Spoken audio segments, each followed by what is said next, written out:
Bonjour et bienvenue dans votre rendez-vous Quality Forever.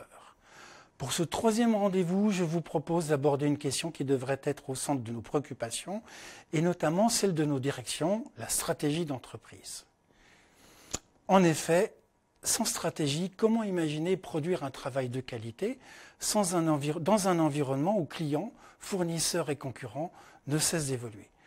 Pour définir une stratégie digne de ce nom, il est nécessaire d'avoir une vision à 360 degrés de son environnement et de son marché. Pour beaucoup, c'est là que les choses se compliquent.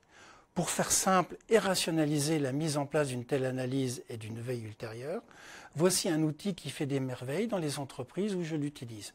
Pestel. Cela peut sembler évident de dire que nous vivons dans un monde où tout s'imbrique, mais c'est une réalité. Reste que suivent les différents segments de notre environnement pour en déduire une stratégie et se donner les moyens de réagir avec efficience, ne s'invente pas. Pour atteindre cet objectif de mettre en place une veille à 360 degrés, dans cette vidéo, nous allons aborder les points suivants. Veille à 360 degrés, quels éléments ou grandes thématiques observer pour éviter l'accident industriel? Compléter sa veille par un SWOT. Comment passer de la détermination d'une thématique stratégique à une connaissance des risques et opportunités? Veille et PDCA, analyser son environnement pour définir sa stratégie, c'est bien. La faire exister dans le temps et la faire évoluer, c'est encore mieux. Pestel, la veille à 360 degrés. Nous aimons tous avoir des recettes dépenses bêtes pour ne pas oublier de faire tel ou tel travail. Pour une fois, ici, je vais vous en proposer un. Son acronyme est Pestel. Cet outil venu du monde du marketing nous permet de ne rien oublier dans l'identification des facteurs les plus influents sur notre environnement, lequel intègre tout autant la réglementation que la concurrence. Avant d'aller plus loin, détaillons cet acronyme pense-bête.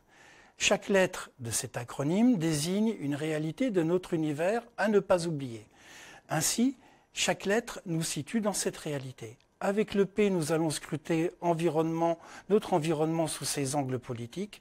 Avec le E, sa dimension économique. Viendront ensuite les dimensions sociales, technologiques, environnementales et légales. Le principe est de se demander pour chaque segment les facteurs qu'il peut receler et qui peuvent avoir une influence sur notre activité. Par exemple, pour ce qui est du segment politique, on va s'interroger sur les évolutions politiques en France pour se demander en quoi, à court ou moyen terme, elles peuvent influencer notre activité. Idem pour les pays autres où nous sommes installés ou avec lesquels nous échangeons. Prenons un deuxième exemple avec le segment légal, ou pour le dire autrement, la réglementation. Y a-t-il des réglementations en préparation qui peuvent avoir une influence sur notre manière de travailler, d'échanger avec nos fournisseurs ou impacter nos concurrents? Pour mener à bien un tel travail de recherche d'informations, il est conseillé d'utiliser toutes les ressources disponibles en interne, services juridiques, commerciaux, etc., ou parmi nos partenaires, CCI, services de l'État par exemple. Un SWOT en complément. Mener à bien un tel travail de définition de son environnement demande une certaine énergie. C'est aussi l'occasion de mobiliser nombre de collègues et c'est une bonne chose. Cette mobilisation ne va pas s'arrêter là. En effet, dès lors que l'on repère telle évolution en cours dans tel segment ou encore telle modification de notre paysage concurrentiel, par exemple, il faut mesurer ce que cela peut représenter comme opportunité ou comme menace pour son entreprise. Par exemple, l'évolution à venir d'une réglementation environnementale. Est-ce qu'elle constitue une opportunité ou une menace? Que ce soit une opportunité ou une menace, il faut ensuite définir si face à elle, nous sommes en mesure d'agir, de réagir, ou hélas, de laisser passer une opportunité ou subir la menace. Nous sommes là au cœur de la réflexion stratégique. Si cela est bien mené, cela va générer des actions diverses et variées. C'est donc à la fois une phase importante et un moyen de mobiliser et d'impliquer au sein de votre entreprise. Rappelez-vous qu'on est toujours meilleur en groupe qu'individuellement. Veille et PDCA.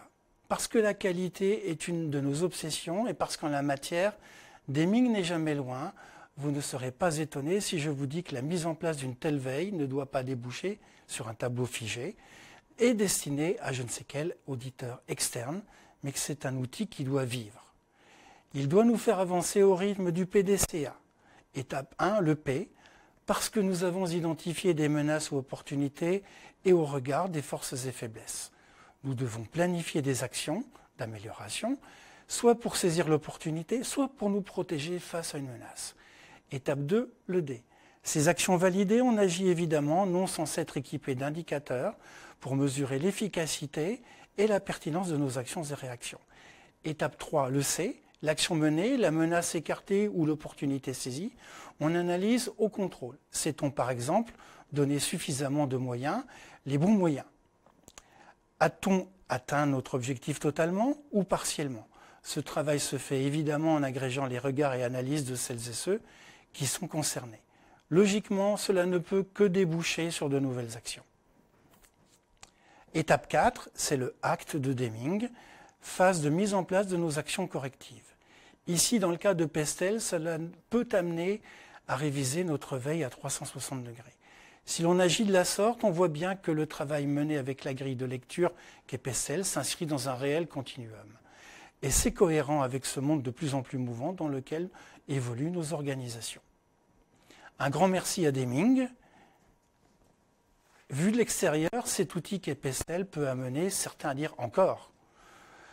Pour autant, doit-on se décourager en découvrant un outil qui va faciliter nos travaux de veille sur notre environnement?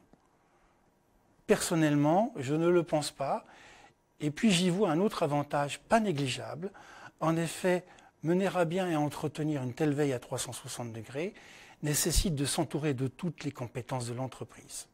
C'est une occasion de plus de motiver les équipes et de donner à chacun la possibilité d'utiliser ses talents et compétences. Je vous remercie pour votre attention.